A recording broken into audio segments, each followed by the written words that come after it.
Welcome to Radical Personal Finance. My name is Joshua Sheets. I'm your host. And on today's podcast, I'm going to share with you my answer to the question you saw in the title. Should I quit Radical Personal Finance? Now, it's my misfortune to be publishing this on Wednesday, April 1, 2026. This is not an April Fool's show. I enjoy the April Fool's jokes that many of my friends enjoy building, but I'm not very skilled at that form of humor, so I don't really participate in this. This is honest and sincere, and it's basically my answer to the question of should I quit Radical Personal Finance? And as I share this with you, basically it's just a way of my recounting some of the successes, some of the failures, and I believe that these lessons that I have learned will serve you well. One of the things I have observed is that I tend to be about 3 or 4 years ahead of a lot of cultural movements. And I've recognized that because I'm really good at seeing kind of the next step, that I'm pretty good at going out and doing the things that a lot of people can't do. I do them really quickly and I get the experience, and that real experience that I get from moving really fast has provided me with a real insight into it. And based upon that insight, I can share with you kind of where you're likely to be. So in this podcast, I may be able to save you 3 or 4 years of time by basically just telling you kind of where our culture is going, what's happening, and what the solutions for it are. And you will hear me in this podcast lay out all these different things that I've done, all these different things that I've tried. And at the end, I'll share with you why. The answer is no, I'm not going to quit Radical Personal Finance. And if you understand why I'm not going to quit Radical Personal Finance, it will probably give you the insight that you need as to where we're going as a culture and how to apply that to your life. Let me start with a bit of history, a bit of back history. And I'm going to tie this into the financial history, and I'm going to tell you how I've solved a lot of these things, a lot of the problems that people are facing, and how ultimately these solutions have ended up being a little bit frustrating. So for context, my interest in personal finance started in, I think, a very common place, with a recognition that it is possible to build wealth. Some people are given this recognition by their family, by their parents, by their culture. Some people come across it more as I did, with basically bouncing around the library, or today's version of that, bouncing around YouTube, and realizing that building wealth is simple. What you need to do is you need to make more than you spend. You need to save the difference. You need to invest it effectively for a long period of time. And if you do that consistently over time and you choose good investments, then you can be wealthy. This for me started in my mid to late teens, when I would be browsing around the library and I started just to read finance books that I found there. I remember one of the first ones I read was a book like David Bach's The Automatic Millionaire. And I became impressed with the idea of the latte factor. If I can just find some ways to live inexpensively and I can make money, I can be wealthy. I read a book, I believe it was called like The Lazy Man's Portfolio or The Simple Man's Portfolio, something like that. And that impressed upon me very early the value of simple things like index fund investing. The premise of that book was, I think you had the Coffee House Portfolio and a couple others that basically showed how in the wake of the Bogle Revolution, you can put together 2 or 3 index funds and have a great portfolio that's really inexpensive that is going to work. And so I realized that first thing I needed to do was I needed to earn money. And I figured my pathway to doing that was going to be to get a great job. So I went to school, I studied business in college, ultimately graduated with a degree in international business. And my vision was to work a corporate job and wind up someday being a Fortune 500 CEO or some like big fancy office job type of thing. Now, in college, I was an early reader and an early adopter of the 4-hour work week. That happened for a couple of reasons. Number one was that most of my life, I just hang out in bookstores and browse the shelves. And I specifically remember finding the 4-Hour Work Week and being captured by the amazing marketing that Tim Ferriss did with that title and with that cover, and reading it right there in the bookstore, sitting there with my coffee all in one shot, and then buying it and taking it home. And I became obsessed with the concepts of the 4-Hour Work Week. And this was a bit of a clash, because what I took away from the 4-Hour Work Week was that you didn't need to be a millionaire. You just needed to live the lifestyle of a millionaire. And that set me on a pathway, a strategy, basically a pathway of consistently figuring out how to try to exploit the system and get more value for my money, more value for my lifestyle than a lot of other things. But that contrasted a bit, more than a bit with the previous goals that I had of getting a good job. After college, I worked for about a year with a marketing and brand management company that I had worked for in college. And at that time, it was very much a stable corporate job. I was earning not an obscene salary, but a handsome salary. I was doing fine. They gave me a nice pay raise. And then after about a year, I got laid off. And that was my first encounter with the corporate world. And in that corporate world, I had experienced at a very young age some of the joys and the benefits, right? The business travel, the business paid travel. I had experienced the fun of a stable paycheck and the frustration of not being able to change my income. And I found that I didn't love the day-to-day experience of working in a corporate office in a corporate job. In fact, a lot of times I was looking to escape it. So on my lunch break, I would usually go down to the bookstore and basically immerse myself in other ideas that I was interested in.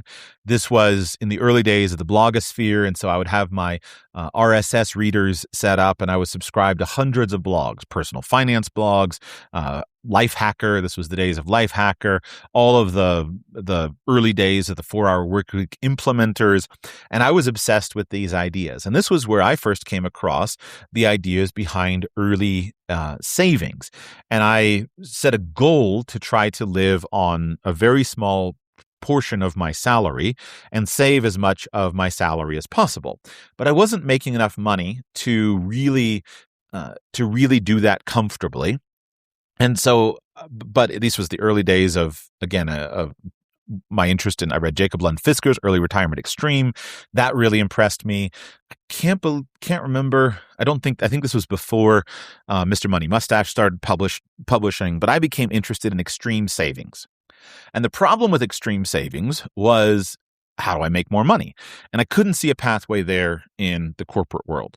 So putting these things together, after I got laid off from that job, I said, I need to look for something that is commission-based and where I'm going to earn equity in what I'm doing. But I thought in order to start a business, I needed to have a great idea.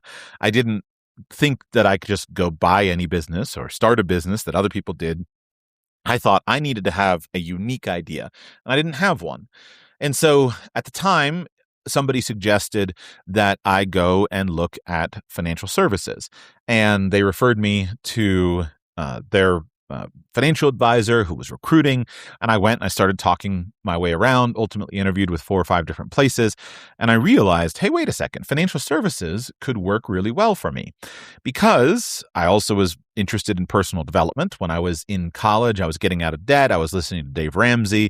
I started listening to Zig Ziglar. I was getting interested in Brian. I really loved Brian Tracy. I listened to all kinds of Brian Tracy stuff. And I realized, well, if I learned how to sell, that would be useful. And if I didn't have a ceiling on my income, then I could make a lot of money. And so ultimately, I decided to go ahead and join the financial services industry. And so in 2008, I joined Northwestern Mutual, which is a large life insurance company and financial planning company. And I thought, I'm going to learn how to sell life insurance. And there's so much stuff out there about learning to sell. And I thought this is going to be really great. So I started doing that. But along the way, I was embarrassed at selling life insurance. I didn't see the value of life insurance. I was really frustrated at the continual arguments of term insurance and whole life insurance. I was generally just annoyed with the low status of life insurance, and I wanted to do investment planning. So I got super credentialed up took a bunch of classes, got a bunch of designations, and along the way, I was making as much as I could, but I found myself super bored by the day-to-day of that business. The problem with successful sales is that your basic approach is to find a structure that works and then just do it doggedly forever. And I found that really annoying. As soon as I found a particular topic or concept that worked, I would try to perfect it. I worked really hard on my language and being good at what I was doing. And so I would develop good presentations and they would work, but then I was bored. I don't want to sell another disability income insurance policy. I've said this lots of times before. I don't want to present another life insurance policy. Why should I do this again? And so I would always kind of go on to something else that would be interesting to me. I was looking for novelty. I thought that was something I should be pursuing, because the idea at that point in time, the major advice at that point in time, would people say, well, focus on what you're passionate about, right? Focus on what you're interested in. And so for me, passion and interest were often defined as novelty.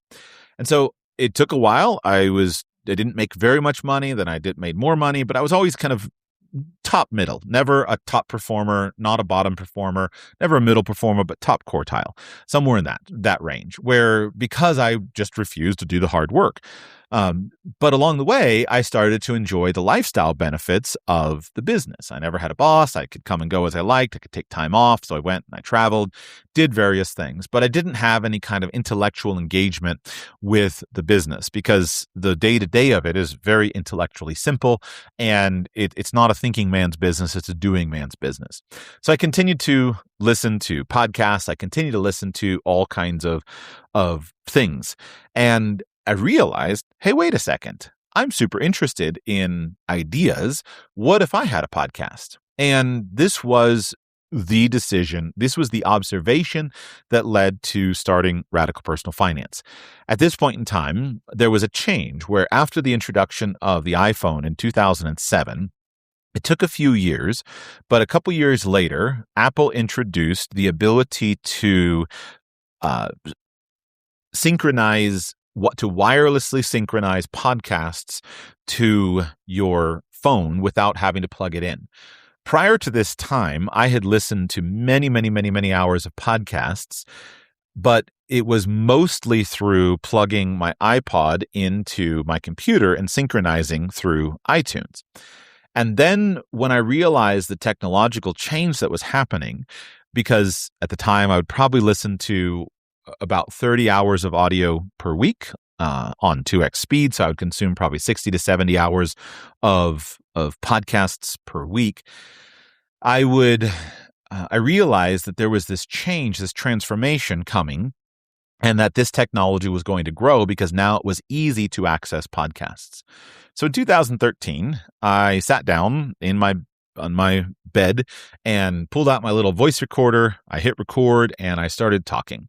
And I spoke for about 45 minutes about the kind of podcast that I would like to listen to. Because what annoyed me was I would listen to podcasts. I listened to Dave Ramsey every day. I listened to some investment podcasts. But what annoyed me was that normally there would be something that I knew that the podcast host or the radio host was missing, and they would make some statement, and I would say, no, but yeah, okay, that would apply in this situation, but it's totally wrong in this other situation, and that would frustrate me. And so I was like, somebody who knows some technical stuff about this stuff should start a podcast. And so I started a podcast. I found the name Radical Personal Finance. I registered the domain. I hit record on my recorder. I spoke for 40 minutes or whatever. And then I stopped it and I went back and listened to it. And asked myself the question, would I listen to that? My answer was yes, I would. I enjoyed that. And by the way, that's still publicly available. That's episode 1 of Radical Personal Finance, was exactly that audio file. And so then over the next few weeks, I really engaged with the ideas, and I pumped out 10 episodes over the next 3 weeks, and I loved it. I was able to do my work better because I had an outlet for my creative ideas that basically I could ignore. I didn't have to think at my job, but I could just think about my podcast, and that was super engaging. Really, really loved it.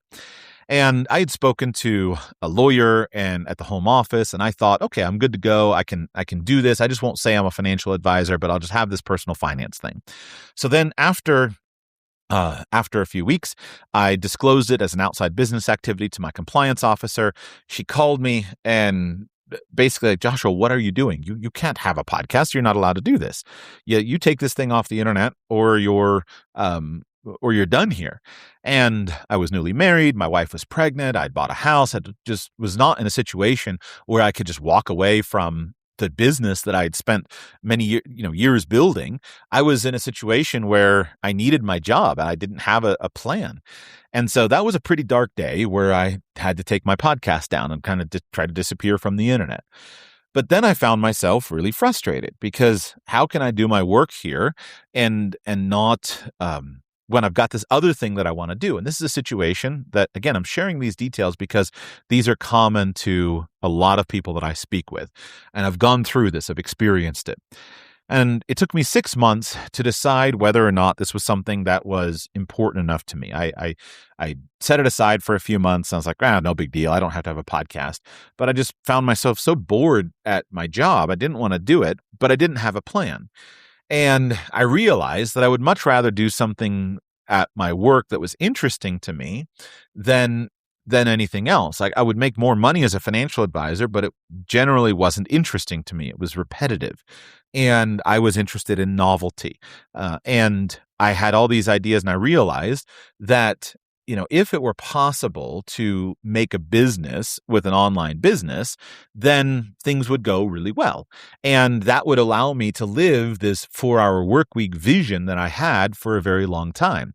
It allowed me to travel when I wanted to. I could be home with my family. I could hang out with my wife. I could do all these things that I wanted to do, all this lifestyle stuff, if I just had my own job, my own business. But I didn't have a plan. I didn't have a financial plan. I didn't know how to build a business. I didn't know kind of any plan associated with that. So I was stuck. Couldn't start the side hustle, wasn't legally allowed to do it by my company, and was stuck. But then I realized that all I didn't need a business plan. All I needed was a job. And that if I could go get some kind of sideline job that would allow me to be free of the legal obligations of being a registered advisor and all the rest of that stuff, then I'd be fine. I could just be a member of the public. I could talk about what I wanted to, and I wouldn't be hidden behind the behind all the professional rules and the rules of my firm. So it took me 6 months to decide if I wanted to start a business or not related to the podcast. And then it took me another 6 months to figure out how to do it. But then in 2014, I launched the podcast. And that was really, really exciting for me. And it was very difficult because I knew I was walking away from security. But what I came to, and by the way, this is ultimately where I think most of us will come to, so this is going to be your decision, is I came to realize that I would rather go and do the new thing and fail at it than I would stay doing the old thing and succeed. So I could see the pathway of my building my financial planning firm. But I looked at what success looked like, and it felt really boring. As a young man, it felt really boring because I didn't have a vision for what I wanted to do with the money. I didn't have, I'm not much of a consumer. I didn't have, I was young. We had one baby, but I didn't live an expensive lifestyle. Basically, I was trying to do the early retirement extreme approach of extreme savings. So I wasn't increasing my lifestyle. I wasn't spending money. I was just trying to save money. And if I had stayed in that position, I was just going to stay on the track of early retirement extreme. How quickly can I get to my number so that I can quit my work? And I realized I don't really want to quit my work. I just want to do something that's more interesting. And I realized that if I could do something interesting where I had some control of my time, if it were possible for me to make it, why should I sit here for 10 years doing a job that I don't love just to save enough money so I can quit it if I could go and do something different that would be engaging? And again, this is a question that you will face. And the answer to it is you have to say, do you want the money or do you want the things that you can do with the money? And I realized that if I just went and started a business that provided me with the lifestyle that I wanted, I would be able to have the things in my life that I wanted from being financially independent, and that I could save myself 10 years by doing that. Why spend 10 years working at a job that you don't want to work at just so you can save money, just so you can quit the job, when there's a 12-month path to you going and starting something new and being able to live the lifestyle that you would live off of the money if you didn't do that. So that why not take the faster path? Again, back to kind of the 4-hour work week type of mentality. You don't want to be a millionaire. You want to live like a millionaire. You don't really want to be financially independent. You want to live like you're financially independent, and business was a pathway to that. So I made a plan and I started the podcast. And I still remember that, man, you go through these life experiences, they're imprinted on your life. I still remember when I left Northwestern Mutual, I surrendered my investment licenses, surrendered my insurance license, ended my contract. Man, what a feeling that was like, to finally be free of all those rules and to feel like I could just talk about what I wanted to talk about. And that was in 2014 when I fired up the podcast again and kind of restarted and just poured myself into podcasting. And I loved it. It was really exciting because I had all this energy around these ideas. I was really engaged with these ideas. The question that I'd struggled with was, am I fake? Am I a fraud by doing this, right? Am I a fraud who's talking about money when I need money in order to talk about money? I need money from the business. And I just resolved, well, I would be a fraud if I didn't do it. But I just need to be honest about it. And as long as I'm honest about it, then then I'll be fine and people will understand. But I'm not going to sit around for another 10 years doing something I don't want to do just so that I could then be free of it. So I fired up the podcast, poured myself into podcasting. And the win of the moment was that I was right about two things. I did two things right and basically nothing else. The first thing that I got right was I got the name of the podcast right. And I got the time. The second thing was the timing right. So at the time, there weren't that many great podcasts. I identified the technological shift. I put myself in front of it and I got the name correct. So if somebody searched for personal finance, I was going to show up in the search results. And Radical Personal Finance quickly was in the top rankings. I forget them all. I used to track screenshots of that stuff, but we would be highly ranked in personal finance, highly ranked in business. And we started to have a lot of listeners and everything was growing and everything was working. The podcast was fairly successful from the beginning. So then the question was, well, how do I build a business on this thing? I had no business plan. I just knew that, well, if I can get enough people listening, then I could build business on it. So the huge business mistake that I made in the early years was that I was very ideologically driven to be pure and unattached. So one of the challenges for me as a financial advisor was dealing with the ethics of the business. It's very tiresome. It's very wearying to work in any form of expert associated business where there's a range of things that you can offer, that you can do, and where your advice or your commentary might be biased by your compensation. Now, the way I handled it was I worked hard to just ignore it. I worked hard to ignore it, but you can't ignore everything, right? You're very conscious of that if you recommend this solution and the person says, yes, I'm going to make more money. If I recommend this solution, the person says, yes, I'm going to make less money. And so you can take it straightforwardly and you can give the proper advice, but it's kind of always wearing in the back of your mind. And as a financial advisor, especially in those days where I came in and topics like life insurance and annuities and commission products and managed products and all the rest of it, it was very tiring. And it was tiring to talk to people and feel like I'm competing with random strangers, right? Because I would be sitting there at the kitchen table with somebody and they would say, well, you're making this recommendation, but Dave Ramsey says this other thing. I'm like, well, Dave's not here. And this is why this is the right recommendation. Yeah, but this and this and this and the other. And so that was very, very tiring. So when I finally got free of commissions, I had this sense, this idea that I was going to be perfectly free and could be completely unbiased. And for me, given how ideologically motivated I am, that really appealed to me. I could basically be this righteous, independent expert sitting on the side with all my knowledge. And there's no chance whatsoever that someone could come and say, well, Joshua, you're biased because your compensation depends upon your, this particular piece of advice. And this really appealed to me as an ideological guy. And so I built the entire business in the beginning based around this idea. I didn't want to sell anything. I didn't want to sell products. I just wanted to be this independent expert whose advice was pure as the driven snow. And so my first iteration of this was I said, I'm going to do a listener support model. I'm going to have a listener support website that is going to be set up. So I set up a member support website. I had these ideas about these things that I could offer to these this member support website, set it all up. Funny story, by the way. That was when I literally deleted my entire podcast feed accidentally right before launching that new website.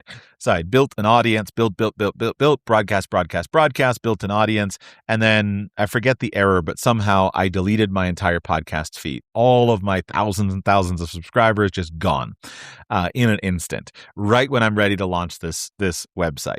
So people started trickling back in. I launched the website. Wonderfully enough, some people signed up for the website and I loved it. But I was caught in a dilemma in that I had this member website and I thought, well, I'll create this additional member content. But every time I turn around and want to create member content, I was like, but I should just put this on the podcast. And so I wound up not being able to deliver well on the membership content because I just put everything out in the podcast. And I thought, well, I'll have this bifurcated content base, but I just loved the podcast. So I did the podcast. Members came, members went. I made enough money to kind of to make it work. I was able to live on the membership site, but I wasn't getting rich and it wasn't working. And the whole point of the internet business is the magic of internet money. And the goal is, wow, the magic of the internet money. If you get an audience and you get the right offer and you get the right hook and you hook them in and you put them through the funnel, you can sit back and you can make millions of dollars a year working, 4 hours a week. That's the premise, right? That was what had infected my brain of what I was trying to do. So I really, really worked hard at the membership site. And then eventually I migrated the membership site over to a Patreon page. And at the time, I didn't take much advertising on the show, but then I was like, well, I've got to maintain this perfect independent expert. And if I'm going to take ads on the podcast, then I will I'll only do things that I fully endorse. I won't take just paid slots and sell my good name. I'll just take stuff that I endorse. I did this for years and I really, really, really pushed it hard. But ultimately, all of those forms of membership support stuff, the response rate from the audience is so low that it's very, very difficult to make. And I made it basically because I was frugal and I was so committed to this righteous Joshua with this perfect gold-plated expert. He never has to think about money. He just gives the right advice. I thought, man, this is my solution. But after a few years, I realized this is not working. This is not going to work. I gave a speech one time at I think it was Podcast Movement or FinCon. I can't remember one of them. And I showed all my numbers of what I was making on listener support. And I basically told the room, I was like, listen, these numbers, if you look at the audience size versus the number of people supporting it, you should never, ever do this. And only a fool would do this. And only a fool would go on for years pursuing this pathway like I pursued. And I finally was like, I got to do something else. And so this is where what I'm trying to lay out to you, just the experience, is that you can have a quote unquote successful business, but ultimately having a successful business doesn't necessarily solve all of the things that you are looking for. And when I was dreaming about having an internet business, I thought that the internet business is magically going to be easy. Stupid, I know. Today I see it as stupid, but we can't see the stupidity when we're in it. And I thought it's going to be easy. But as it turns out, an internet business is just like any other business. It just has a different set of problems and a different set of work. And you think, oh, it's going to be easy to sit around and click buttons on a computer screen. Well, it's not. It's different. And it has its hard things just like anything else. And it has its boring points just like anything else. So at some point in time, I was trying to figure out, what do I do? And that was when I said, well, I'll start creating courses. And I tried hard to create some courses, and I tried hard to create some courses, but I couldn't get it done. And finally, in desperation, I'm just going to launch this course and I'm just going to do it live. And that actually worked. The course sold really well. People joined up and I really loved it. I really enjoyed it. And so then I started creating courses, and the courses were very profitable. And so finally, I wasn't broke with trying to, just do weird membership stuff.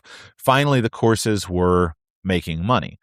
But then I ran into my dumb issues about quality, is that I was really good at ideas, but I wasn't really good at presentations. I made these courses, would sell them, made several of them. And along the way, I was doing well, but I never felt confident in them. I wasn't happy about them. I didn't feel proud of what I had built.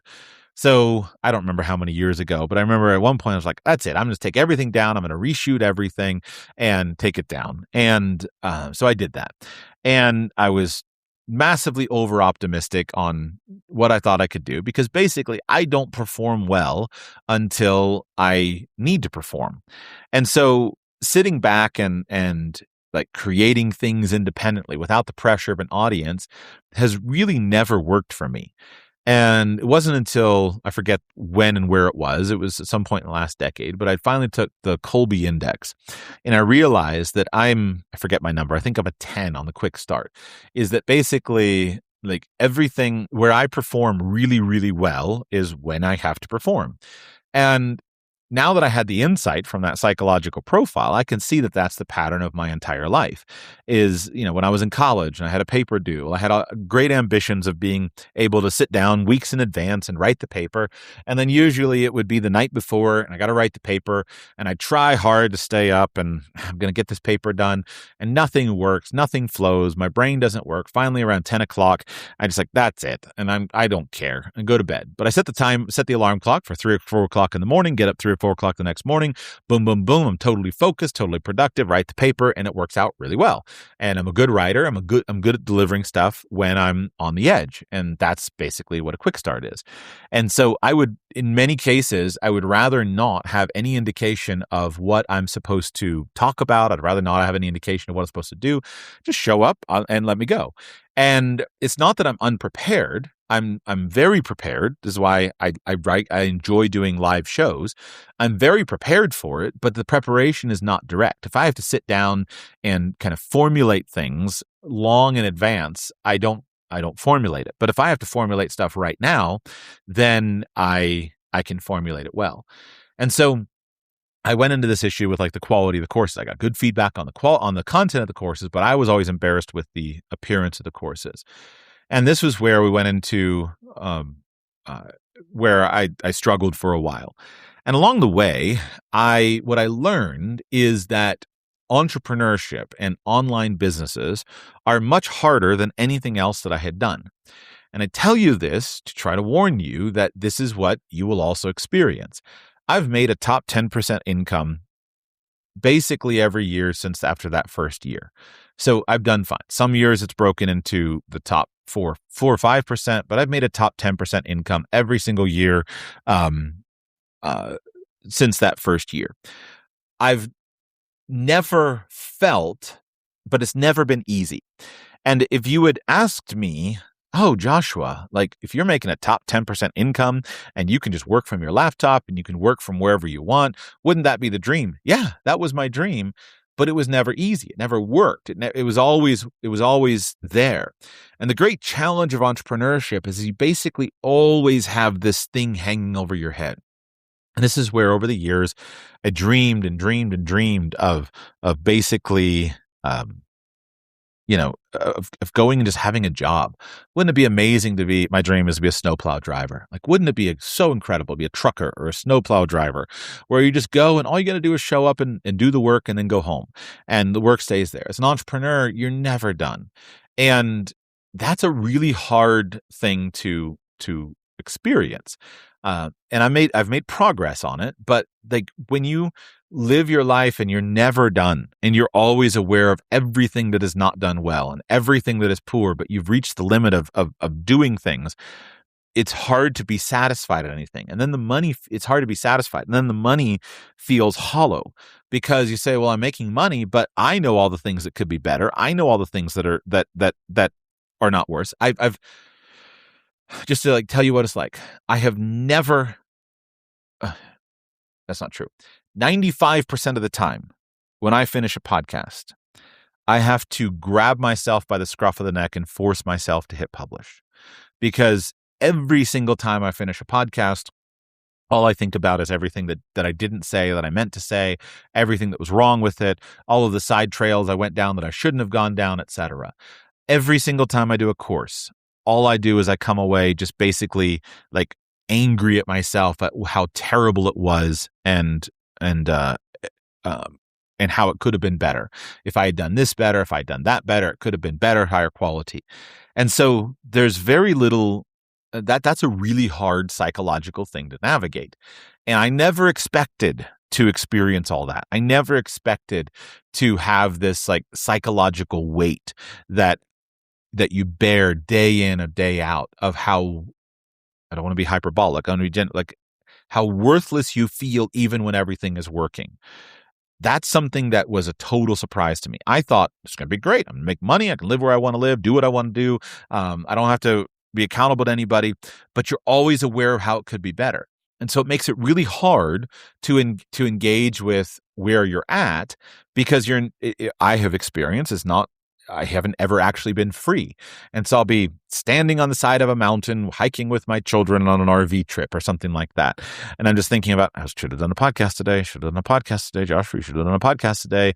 And so you kind of get this mixture. And that's something I didn't expect. And so over the years, the way that I've tried to do is I said, well, listen, if I'm going to face the difficulty of entrepreneurship, I'm going to try really hard to engage in the lifestyle benefits. So if you have to work all the time, then you better say no to work and say yes to something in life, if not. So if I had a job where I had 3 weeks of vacation, then I would go to the job every day. I would do my work. I would go home, and I'd be free at nights and free on the weekends, and I would be free on vacation.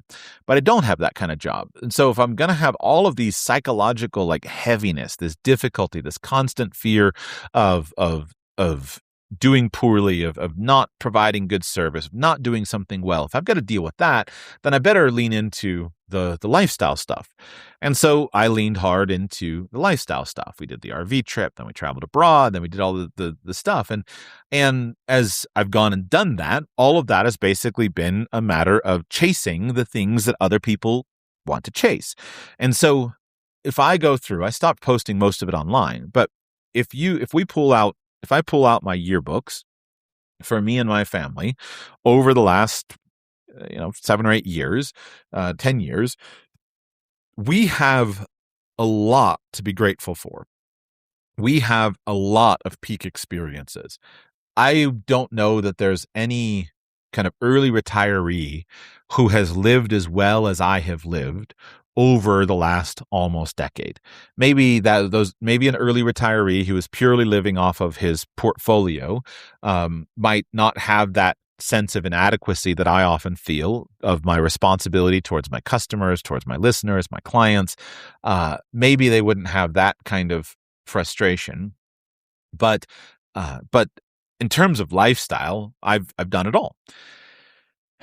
What snuck up on me though was, as I engaged in that hedonism, I expected that hedonism to be more engaging and more fulfilling than it turned out to be. And let me be clear, I loved a lot of aspects of that lifestyle. One of my favorite times in my life has been when a couple years ago, my wife and I were homeless. And we had gotten rid of all of our stuff. All of our stuff was in storage. We had no rented house. We were just on the road full time. And we could literally pick up and fly from one side of the world to the other. And I didn't have a set agenda. I'd planned to travel for about a year. This was when we went to Portugal. I bought a car. I was going to drive from Portugal to Turkey and kind of do it over the course of 6 months or so. Then I was going to fly to Asia, be there for 6 months. That was my plan. And I remember here I am living the dream. Like, this was my dream for a long time. I'm footloose, fancy free. All I got to do is, record these podcasts and talk to these clients for a few hours a week. If I work 15 hours a week, then I'm good. I like to work. Here I am living the dream. And I just remember, I just had this sense of like aimlessness. Like, what's the point? Why am I even doing this? This is a total waste. Why am I doing this? And so, as it turned out, we cut that trip short. I ended it after 3 months instead of 12 months. I rented a house. I moved. Details don't matter. And then I kind of settled in. And I settled into work. And I found myself in a new situation where I had achieved all of the hedonistic things that I had dreamed about since I was in college, of the 4-hour work week. I'd achieved all of them. And I basically despised all of them. It's like, what's the point? Like, this is dumb. Another castle's a castle. Great. A meal's a meal. Big deal. None of this matters. And then I realized that, like, what I really want to do is I really want to build something. And it was about 3 years ago where I first started to realize that, like, this, I need something else. This is not working. But I had made the public commitment to do 1,000 episodes, and I was going to do 1,000 episodes. I wasn't going to stop doing that. And of course, I never said I was going to do it full time. I just said, I'll do 1,000 episodes, no matter how long it takes me. Thankfully, it all worked, and I was able to, it worked, right? I lived this great lifestyle. I made money. I spent money. I enjoyed these things. I've got big fat baby yearbooks for my children, and I really love that. And I've lived a lot, but I just felt like I'm living on the periphery of society. And that was when my friend Andy convinced me to do family camp. And he's the one who came in and basically made it impossible for me to say no. Andy he'd done some consulting work with me over the years. I'd wound up connecting with him. He came to a meetup that I hosted. I met him there, and basically he came and visited me, and he said, Joshua, I think you should do a camp. And by the way, I reserved a camp for you. And I'd had all these ambitions about doing things that were going to bring people together. But, and I was like, this would be great, but I couldn't do it. So I could live my kind of hedonistic lifestyle with my wife and our children as long as I was available for it, as long as we did it together. But I couldn't like leave her and just go off and do my own thing. And so I was always at the edge of I was frequently at the edge of my capacity to kind of improve things, and I'd failed on so integrating so many of my visions, and then that also hurt my self-confidence. If you are a visionary person and you have a vision of what could be, and then you don't follow through, it harms your confidence. And that was something that I faced a lot. I would throw out some random statement on a podcast. Oh, I'm going to do this thing. And then for me, that's a moral commitment, right? The Bible says, let your yes be yes and your no be no. So if I say something, I believe I'm morally obligated to follow through on it. And then when I am not capable of executing on it, it sent me into a bit of a moral tailspin. It's like, I said this thing I was going to do and I didn't do it. So then I stopped saying I was going to do anything because that was the only way I knew how to protect things. And anyway, my world was getting a lot smaller, and I was like, well, okay, I'll do family camp. And Andy made it easy on me. He helped me with all of the arrangements, all the agreements, and so we did it. And that first family camp for me was a pretty emotionally intense experience. I didn't know what I was doing. I wasn't sure what I was doing, but all of a sudden I was in the room with you. And you, my listeners, came up and talked to me, and I got to see you, and I got to see your wives and your husbands and your children. And I realized, oh, like, these are the people that I love, and these are the people that I serve. And it's not just the internet. Because along the way, the internet went from this friendly thing to this combative space. And that was another thing that I didn't really expect, is that when there was a time in the internet history where it became super combative. And there were some people that were super supportive, wonderful people, and there were some people super combative. And there were a couple of times where the internet dumped on me, and then the internet became a very unfriendly place. And I'm a friendly guy. I've never been mean to anybody. Like, I pretty much live and let live. I just want to kind of be left alone, and I'll share with you what I think, but you do what you want, live how you live. And then when I encountered hardcore the toxicity of the internet, and it all came down on my shoulders, and I didn't have anyone to talk to about it, then it caused me to basically want to run away from the internet. And I didn't expect that either. That was something that surprised me. Again, stupid, naive, should have been able to predict it, but I didn't think about it.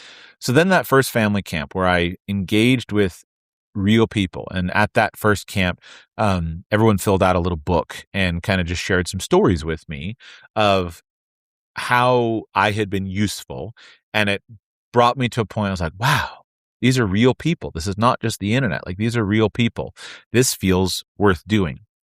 And so, but I didn't know exactly the pathway. So I was, at that point in time, I was basically going to finish my 1,000 episodes and quit. And because of all these other aspects, I just have felt like, why am I just spinning my wheels? Nothing is happening. I'm not building anything. And back to the other aspect of why I should quit Radical Personal Finance. I told you I made one switch. I made one good switch, two good decisions. Number one was the name of the show, and number two was the technology. But then the problem was that there was another technological shift that I missed, and that was the technological shift from audio to video. And so I got the first technological shift right, and I got the second one wrong. So when bandwidth became super cheap in, I'm just going to say late 2019, something like that, 2018, 2019, 2020, where we basically all got to the point where you could stream video over a cell connection all the time. When YouTube came out with a mobile YouTube app that also allowed you to download video as a premium subscriber and all that, there was a huge growth of video in a really, really powerful way. And everyone who went to video was able to get kind of that early mover advantage that I had gotten in audio podcasting. But at the time, I was bouncing around the world with my family and could never solve the video thing. I do well in long format discussion, but viral video and jump cuts and all that, I did not make that switch. And so the audio podcast marketplace, the market share, has basically been stagnant, or the whole kind of the user base has been stagnant for about, 5-6 years. I don't know if there's some growth, there may be, but basically all the growth was audio podcast became an add-on, a point of convenience to video. So subscriber counts started to decline. The advertiser dollars started to decline. And that's been across the board with a lot of the large audio podcasts. And being in a declining anything is not fun. Being in a declining market is not fun. Having a declining business is not fun. Being in a declining culture is not fun. That stinks. But I did not make the jump to video. And then as the video got better and better, and a lot of other people started to be super successful, then the question is, well, wait a second, how do I compete in that space? Like, that's not my skill set. That's not a skill that I have. And so I missed that one. So I started thinking, well, okay, let's adjust things. And back to kind of the core problem, I also realized that I was lonely. And that was something I did not expect. I did not expect to be lonely because I have an active social life. What I expected that, well, I can work by myself. I can run my own independent business. I actually like to be alone. That's all great. And as long as I have an active social life, I have friends, we hang out together, have wife and children. When I describe loneliness, I'm not describing that loneliness in the sense of like an emotional thing. I see a lot of people. I wasn't emotionally lonely. I was isolated and felt cut off and not building anything with anybody. And I came to the point where I said, if I could just build something with somebody, if I could have a partner, if I could have a team, if I could just be on a team of people working on something hard, like that would be great. But I didn't know how to do that in Radical Personal Finance. The problem with Radical Personal Finance was that my income has always been highly lumpy. And that makes planning hard. That makes building things hard, because when you have lumpy income, it's hard to commit to employees, it's hard to commit to things. Anyway, I don't want to belabor all the points. I'm just saying that behind success is a lot of difficulty that is not easy to figure out. And so I have built, by all objective metrics, a successful business that fulfilled all of my previous visions, and yet the payoff didn't feel great. And I share that because if you think that, man, if only I could just sit at home and make, $100,000 or a few $100,000 from an internet screen, that's going to solve all my problems. I tell you, it's not. It's not. I have sat behind a screen, sat in some, internet cafe or from my home office or wherever, and made hundreds of thousands of dollars a year in that context, and felt absolutely lonely and worthless. And if you recognize that it's possible for me, recognize it's also possible for you, and it's not an easy set of problems to solve. So how did I handle this? What did I do? Well, a few years ago, I said, I don't know if I can fix Radical Personal Finance or not. I don't. If I had not done that first family camp, I would not be speaking to you today. I would have done 1,000 episodes. I would have disappeared, because I don't enjoy being public. It's hard because you're on the record for everything. I'd rather just be some anonymous business guy in the middle of nowhere. I don't enjoy being in public, but I feel burdened to do so. I feel a responsibility to do so because for other reasons. None of that matters.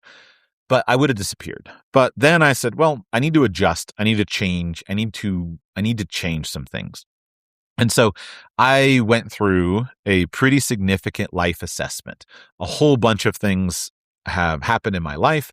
I turned 40, so I'm looking at the future, and I'm looking at the future and I'm saying, time is short. I don't have as much time as I once did. I can't waste time. My eldest child is almost a teenager, and that has always been a cutoff for me, is that I have to pay a lot of attention to the age of my children.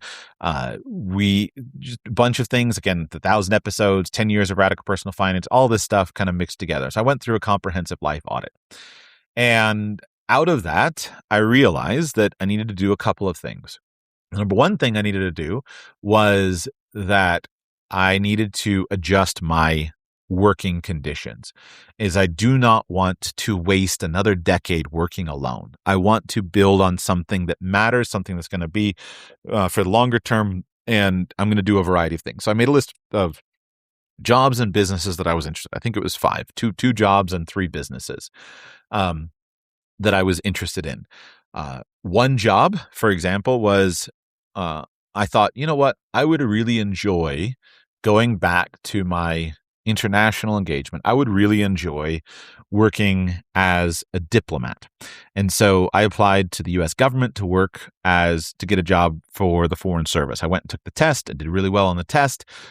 They never called me back. I got a great score on the test, but my essays or whatever they didn't call me back. But that was one thing I was interested in. I was kind of up against the age limits.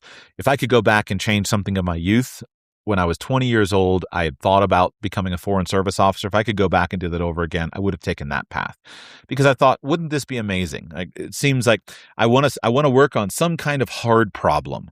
I want to do something that's difficult. I want to do it in a team environment. And so the idea of, living in Chad and working on some form of relations that might save lives and might improve things. We're going between the American government and the government of Chad. That seems engaging to me and really exciting. Like, I would like to do that. And so that was one of the jobs that I applied for. Another job, I won't go into details, but it was a much higher paying opportunity. It's probably my biggest financial opportunity. And I worked on that for a while. I was offered that job, and then ultimately I turned it down through some of the other things. The other businesses were a variety of things. And then out of that was where Life of Fred came out. Echolingo was one of those things that I was able to kind of make happen. And then Fred came along. It was not part of the original list, but then it became part of the list because what I realized was one of the frustrations of the internet business was the lack of consistency. And I couldn't see how to solve the consistency in the short term. But the great thing about buying Life of Fred was that Life of Fred was already a consistent business, and I think it and is much more of a real business. So the problem with any kind of personality-based business is that it winds up being you, right? So Radical Personal Finance is me. It's Joshua. And while you can put some distance between that, like I really admire Dave Ramsey, and he's worked hard over the years to make it Ramsey Solutions or whatever, and build a big team and other people. And so it is possible theoretically to do that.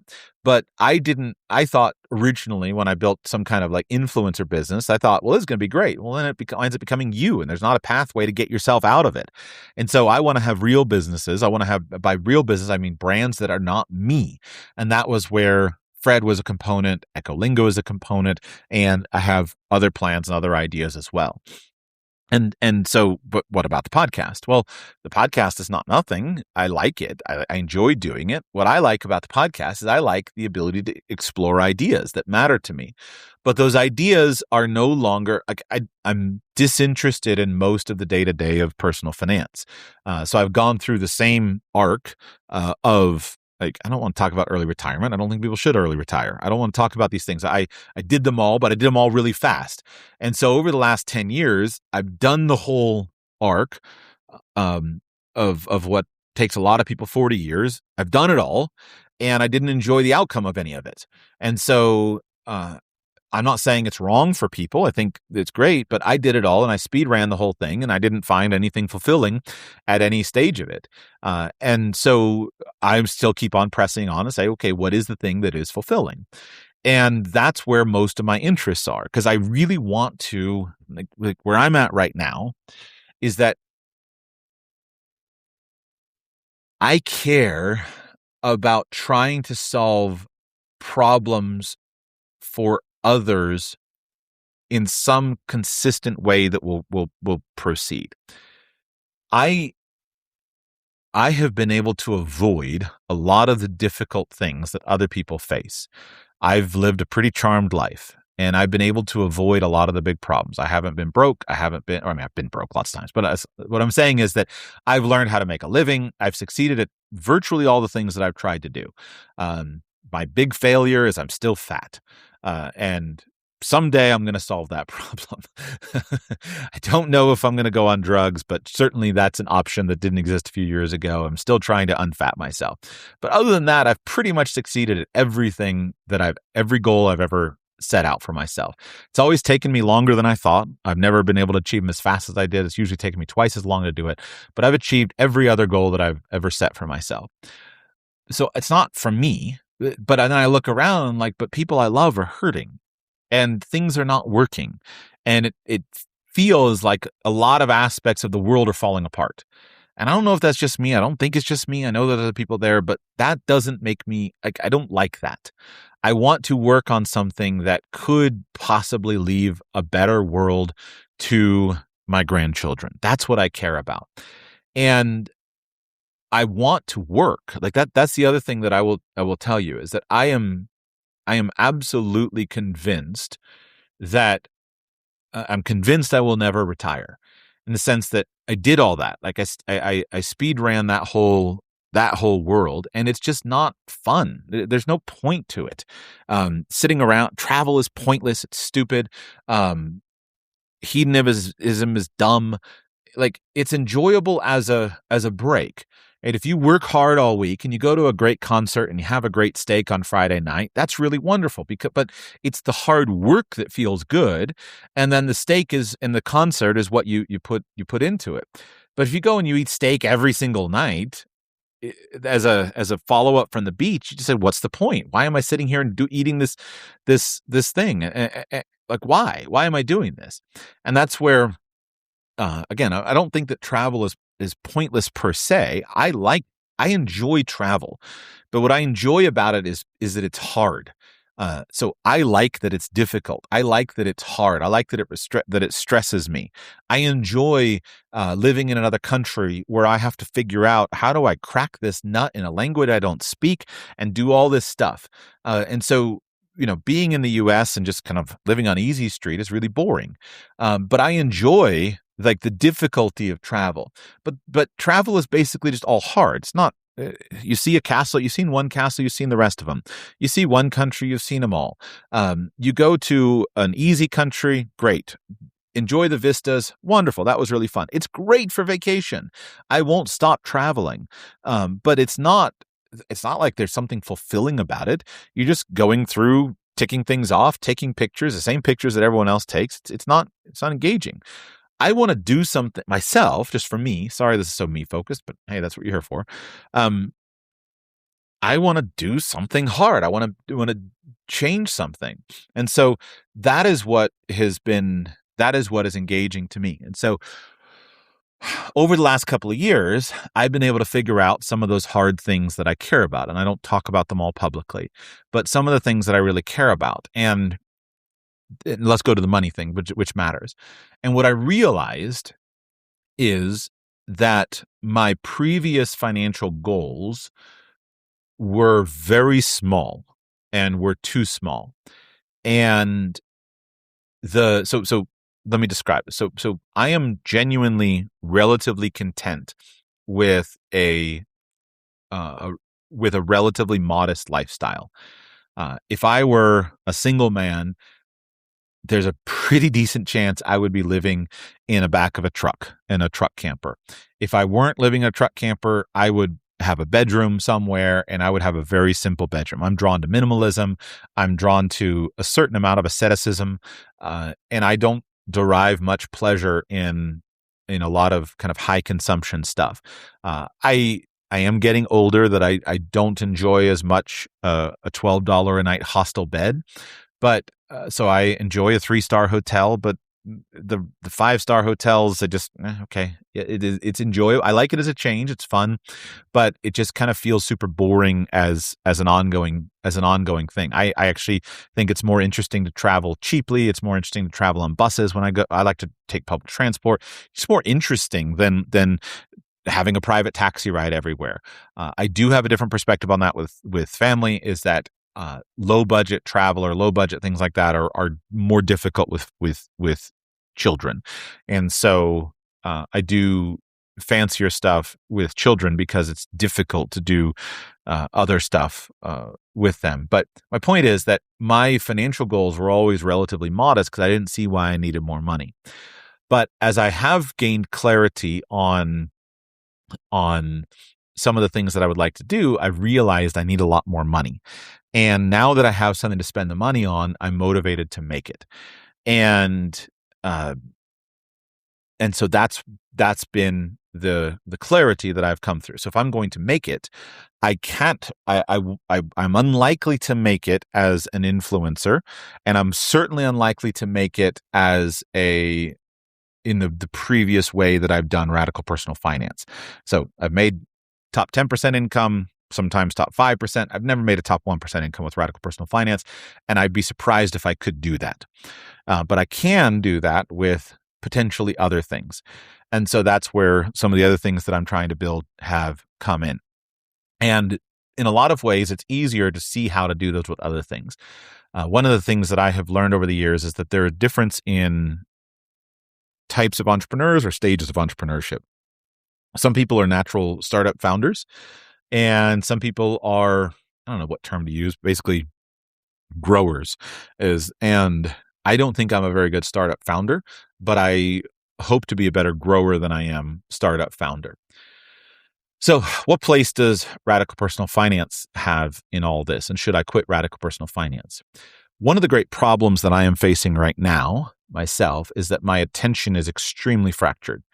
And over the last year, ever since I started really working on hard things and done a lot, I've changed everything in the last year. And everything has been just beyond my my ability, which I actually really like. What I mean is that I spent a lot of years there. So a few years ago was pretty dark, right? It felt pretty dark.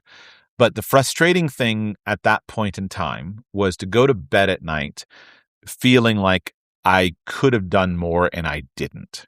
I didn't like that. I was limited not by my own capacity, but I was limited by my opportunities. I wasn't sure what I was doing. And I'd go to bed at night, and I very rarely enjoyed going to bed because all I would do was just sit there and think about all the things that I could have done if I were a better human, and all the time that I wasted, and all the things that I could have done if I were a better human. For the last year, that has not been the case. So for the last year, I have been more or less on the edge of my ability. And I get up in the morning and I work nonstop, and I go to bed and I'm done. I don't have any more to offer. And I'm still behind on a lot of stuff, which I don't enjoy being behind. And so kind of the natural, the obvious solution to that is to focus, to simplify and to focus, and to not be so distracted. So you either have to basically resource up. So you have to staff up, you have to AI up, you have to resource up, or you have to focus down. Those are the only real solutions to that problem. And part of it is focusing down, and part of it is resourcing up. So I'm trying to make that transition. But right now, everything in my life is a little bit. Again, I've said this. It's kind of like from one of the scenes from the movie where the captain calls down to the engine room and says, "Give me 110%," and the engine room mechanic puts it at 110%, and you're seeing the bolts kind of wiggle out of the wall, and you're like, "Oh, we can do this for a few minutes, but we can't do it much longer." And so that's where I'm at in my life. So I can do this for a few more months, but not much longer. So I'm working really hard to get to that. And one of the things that I could end is Radical Personal Finance, because I have other opportunities that are engaging to me that I think probably have a bigger financial potential, and that are much more of what I consider a real business versus a lifestyle business. When I started Radical Personal Finance, I was specifically trying to build a lifestyle business. Did that. I'm grateful for it, but I realized, I wish I'd made the wrong decision. So I should build real businesses, not lifestyle businesses. That's the kind of the anti-radical personal finance thing, is that it keeps me from other things. However, first of all, I haven't finished everything that I have obligated myself to. I am still finishing out the RPF Academy. I'm 4 months over schedule on that, but still kind of plugging away at it, working very hard to get that done. And radical personal finance has come to be, for me, something that I never expected. And this is where I'll tell you why I'm not going to quit. Especially as I have engaged more in person. Family camp has been a big part of that, but especially as I've engaged more in person, doing meetups, engaging with people, talking to more clients, taking more client appointments and things like that. I have built a group of friends out of radical personal finance that I don't see any other way I would have been able to build. And that group of friends has been incredible. I underestimated the value of attraction and repulsion, which in many ways is the great value of radical personal finance. At family camp, when I hang out with listeners at family camp, I feel this instant connection with the people there because of who they are. And again, that's obvious when you say it, right? If someone's going to listen to me, if you're listening to my voice and you're an hour and 8 minutes into a podcast, then the only reason you're still here is you're interested in this story, and you're interested in lessons, and you're interested in me. You like me for some reason, to some degree. And that means that we have some things in common. We probably don't have everything in common. None of us do, but we probably have some things in common. Either you're on a similar path and you're interested in what I have to say from kind of speed running all the financial stuff, or you're interested in what I'm going to do next, or whatever. I don't know. Or you share some conviction that I have. You're here for a reason. And that means that if we hang out, you're going to have all these things that I'm going to resonate with. so what happened is, as I've started to hang out more with listeners, I have, and whenever I have engaged with people, I've ended up being much closer friends with people because of aligned interests. And it means that we've basically done all the sorting in advance through Radical Personal Finance. The other thing that has been amazing is the unbelievable quality of the listeners of the podcast. Most people I meet are more successful than I am, right? Just more accomplished, more successful, richer than me. And so whenever I'm hanging out with you, I just have this intense conviction that, like, I'm in the right room. I think here of was it Charlie Tremendous Jones, but basically, I don't know, like, you become the average of the 5 people that you hang out the most with. And if you're the most successful person in the room, you're in the wrong room. And these days, I'm in most of the rooms that I'm in, I'm the low man on the totem pole. And that feels amazing to me, because I just dream about, wow, where can I go for over the next decade? Where can I go over the next 2 decades? Where can I go over the next 6 decades? That's exciting. And I would not have that without Radical Personal Finance. I would just be in a much smaller room, but Radical Personal Finance is a really big room. And the interaction that I have, the emails that I have, the calls that I have with people, I basically now have a network of people that I believe could solve significant problems in the world. If I need money, I know who to call for money. If I need connections, I know who to call for connections. Because of the network that has happened for me from Radical Personal Finance, I feel enormously empowered in a way that I never felt before. And that is what surprised me. And the idea of giving that up and going back to the slow way of networking that's a major step down. So what I mean by slow way of networking, right? Imagine you move to a place, you don't know anybody, you're not in an industry, you just kind of move to a place and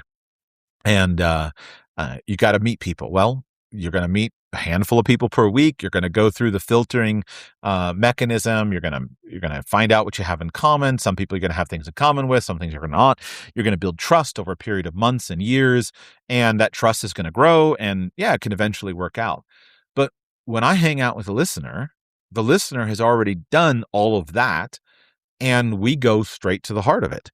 And so a lot of the trust is already built. You know who I am. I can't hide anything. When you talk as much as I do, you can't hide anything about who you are. You don't hide anything about what you believe. You don't hide anything about your successes, your failures, just who I am. This is who I am. I'm no different in person than I am on the internet. I'm exactly who I am.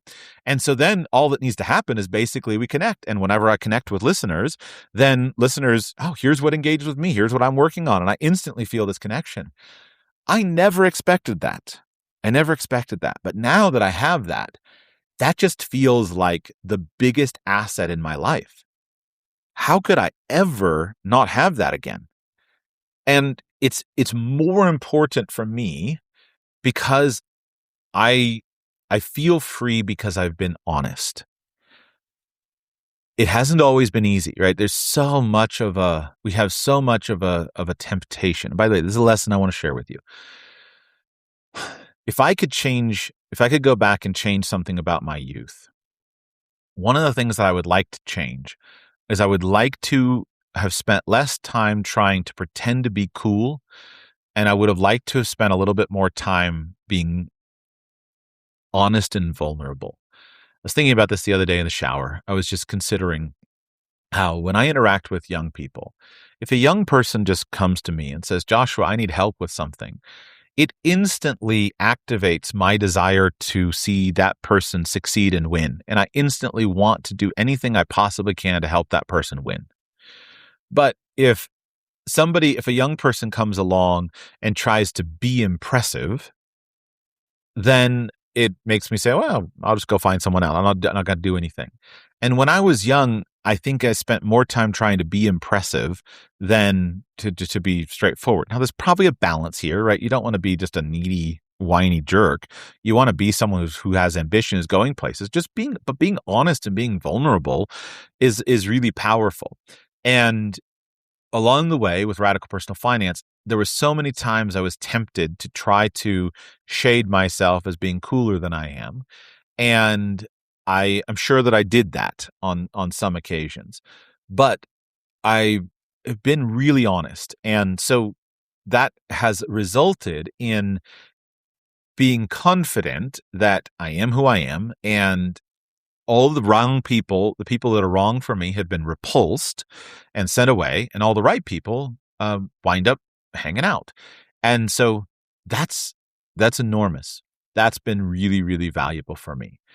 And the idea of not having Radical Personal Finance and not having that connections it's such a valuable thing to me that the idea of giving it up is really hard to imagine. So I'm not going to give it up. I don't know how to handle it all. I do believe I can do it. I do believe I have a plan for podcasting. I do believe I can go to the next level. And what I mean by that is that I don't have much interest in talking about the technical side of financial planning anymore. AI is replacing that. But what I do really care about is working on the big problems, the big questions. How do we fix our cultures? How do we fix our societies? How do we invest money in a way that's going to make the world better for our great-grandchildren? And how do we do that on a broad and impactful way? And how do we do that in a way that will sustain down through the generations? And I have a set of questions that I don't know how to give advice on. Those questions involve legacy planning. Those questions involve philanthropy. Those questions involve community building and basically like big political problems. And I don't know how to give advice on those things. And so I'm going to keep on exploring those things and see where it goes. And I'm sure that there will be other aspects of it as well. And yes, we'll see. I'm going to intentionally not tell you all about my plans because as I said earlier, if I tell you about them, two bad things happen. Number one is if I'm not able to accomplish them, then I just feel like dirt because I didn't fulfill my word. But worse still is if I tell you about them, then I get a dopamine hit of having done something, and I trick my brain into like, oh, well, I said all the things great things I was going to do. I said I was going to run a marathon, and so therefore, there's no reason to actually go out and do the running and run the marathon because I said I was going to do it. And so I've learned that I have to be super careful of that. So I just want to invite you to stay along with me. And whenever Radical Personal Finance serves you, then please, I hope you'll be part of it. If Radical Personal Finance doesn't serve you, then I want to wish you well. And I want to thank you for being here. And I'm going to do my best to keep with it. In conclusion, I just want to highlight some of the lessons, though, that I have learned. And by, again, kind of speed running this thing. Number one is I thought that the goal of work life was to get myself into a pleasurable work environment. And by the way, with most of these things, there's a ditch on two sides and we got to go straight up the middle. If you are in a really unpleasant work environment where your contributions are not noted or people don't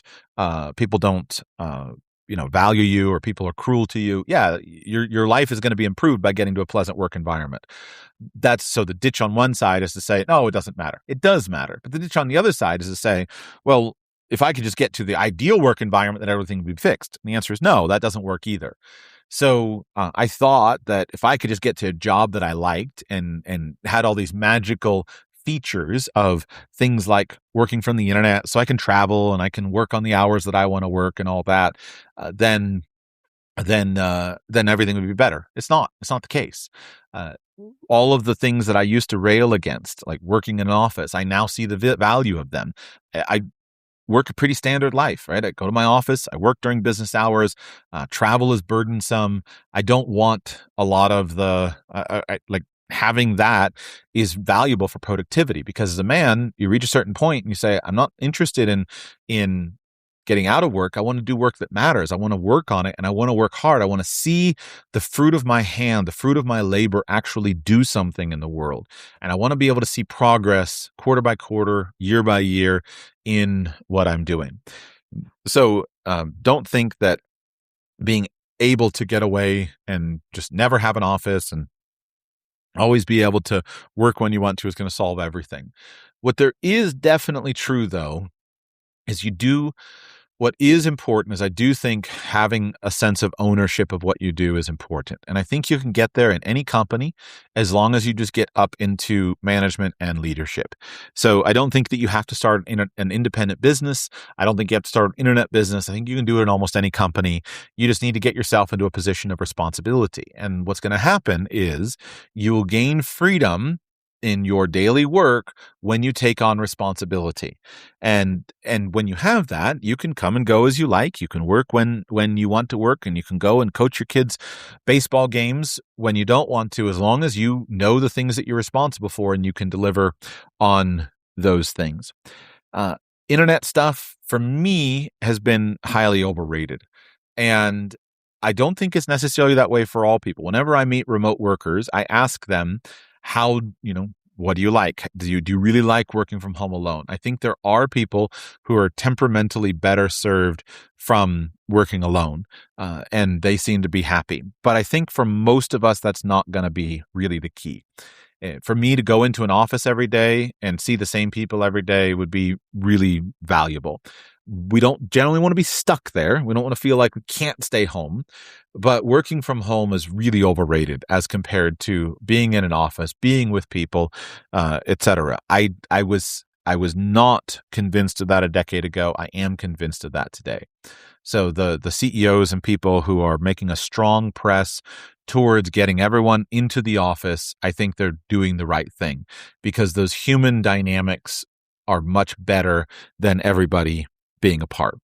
Now, given technological innovation, probably none of us are going to be in a world where we're in the office every single day, every single hour. And kind of bridging this gap is really where we're going to be. I don't think that kind of being totally free and totally financially independent, never working, any of that stuff is really fulfilling for any capable person. If you're not a super capable person, does going fishing every day the thing for you? Maybe so. And I grew up with a neighbor who was an old guy, and he lived on disability, and he seemed pretty happy going fishing most days and tottering around and whatnot. I'm not sure that was the best for him. Maybe there are some people who are fit for that. But if you are intelligent, if you're capable, I think the most meaningful thing is going to be to see progress. And what I would say is the best example I've come up with this is probably athletics. Imagine that you are a star athlete, a football player, right? A star football player. Your career is definitionally going to be pretty modest in terms of time. So you go through this career arc, where you are going to work hard, you dedicate yourself to your craft, you build your skills, you get yourself into a great team, you go into a championship. Imagine you win a couple of championship rings for yourself and your family, and you're at the peak of your glory. You have plenty of money in the bank, and you walk away.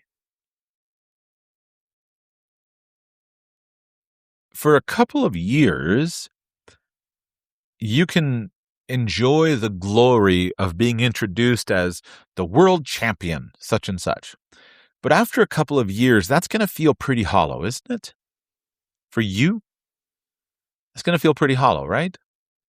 You're going to want to go on, and you're going to want to build something else. It's not that you're trying to walk away from that success, but you're going to want to go on, and you're going to want to improve your skill at something else. So if you're a capable person, like the whole idea that you're just going to get rich and walk away and do nothing, you don't want to fade into obscurity. You don't want to fade into uselessness. Uselessness is not where men thrive. Now, it doesn't mean you're not going to take a sabbatical. You're not going to enjoy a couple years off. You're not going to go and do those things, but it's going to be a temporary thing. And so I promise you, been there, done that. I'm still going to take more sabbaticals. I'm still going to take time off. I'm still going to do all that stuff. But as far as like some kind of hardcore structural thing that you're going to fire and you're going to live like that for 20 years, it's not going to work unless you have some kind of hardcore local community where you can just pour yourself into that local community. Doesn't mean you always have to earn money. Doesn't mean you always have to do podcasts. Doesn't mean you always have to play football games. You can change that stuff. But And actually, that's something I really love about entrepreneurship. I love the ability once a decade to change my life. I feel like it's been more than a decade, but I feel like I've brought the last decade to a close in some ways, and now I'm opening up a new phase, and that's really exciting. And I think I've got about 5 or 6 more of these. Right now, I'm trying to build a 60-year plan, right? Take me out to 100. And so I'm kind of imagining, I don't know, of course, what that 4th or 5th or 6th decade is going to be like, but it's exciting to me to be able to pivot and say, I'm going to close down the previous decade and I'm going to start the new decade. And it's going to have a totally different set of themes, going to have a totally different set of experiences, a different set of people. And I feel like I can draw all the best things from the past decade and bring those into this next decade. I think I've said most of what I wanted to say. So I'll share more lessons if you want to call me up on Friday and talk with me about that. But I'm not ending Radical Personal Finance. I have some ideas of what the future will look like, but I don't want to share them. I don't want to share them. I want to show them. I'm certainly over committed at the moment, and I am quickly solving those problems. And as quickly as I can, I'm solving those problems. But I just wanted to share that with you. It's kind of the third episode in this little series I did where I shared with you about buying a business, starting a business, and then what do I do with Radical Personal Finance? I'm going to keep Radical Personal Finance, going to keep on going. I'm going to keep on talking to you because of you being there.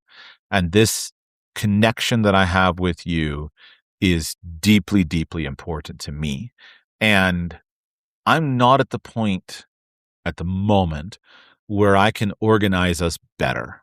But within a couple of years, I think I could be.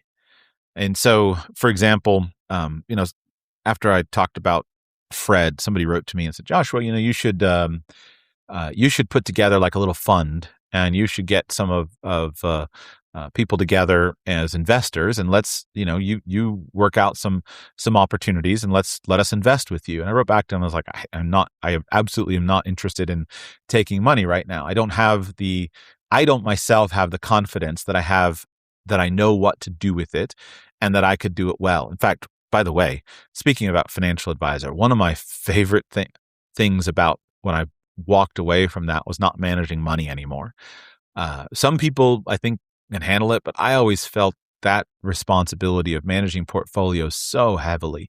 And when the market starts going down and you're sitting there and you're saying, okay, I got to talk did I do my job? Are my clients going to sit still?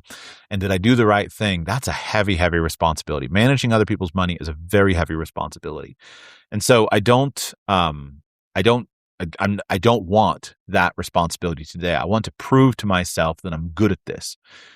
But I imagine the world some years from now where I succeed at that. If I can prove to myself that I'm good at it and my confidence grows because I prove at it, imagine those of us who are aligned and have similar values, similar convictions on whatever the issues are that we're talking about. Imagine us working together more effectively. And so that's the great breach of the current moment is that our local communities are limited and we are connected with people all around the country, all around the world, to many degrees more than we are in our local community. That's the tragedy of our time. But I don't think we barely even started to explore the other side of that tragedy, which is the ease of communication and the ease of organizing ourselves around an issue. If there's an issue that you want to solve, you can find 5 or 10 of the other people around the world who really care about that issue, and you can coordinate today in a way that was never possible before. You can coordinate around the issue, you can communicate around the issue, you can visit with one another around the issue, like it's more possible. And so I really want to build up our local communities more. I believe we have to do that. But I think we've not even started to experience the benefit of being able to connect with it. So let's imagine that over the next few years, I can figure out what I'm doing in the education space. And imagine that that I can attract the people who are on the front end, on the cutting edge of education. And imagine I can attract the people who want to invest in that. Imagine we can find the opportunities.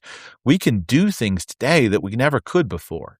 So that's exciting to me, and we'll see where it goes. Thank you for listening. That's what I want to share with you today. By the way, I do still have slots on Family Camp, as I announced in the quick little thing of the last couple of rooms that I released out of the inventory that I'd held back for volunteers and speakers. So if you would like to come to the 3rd annual Family Camp and join me, go to radicalfamilycamp.com and join me. radicalfamilycamp.com. Would love to see you there. Thank you.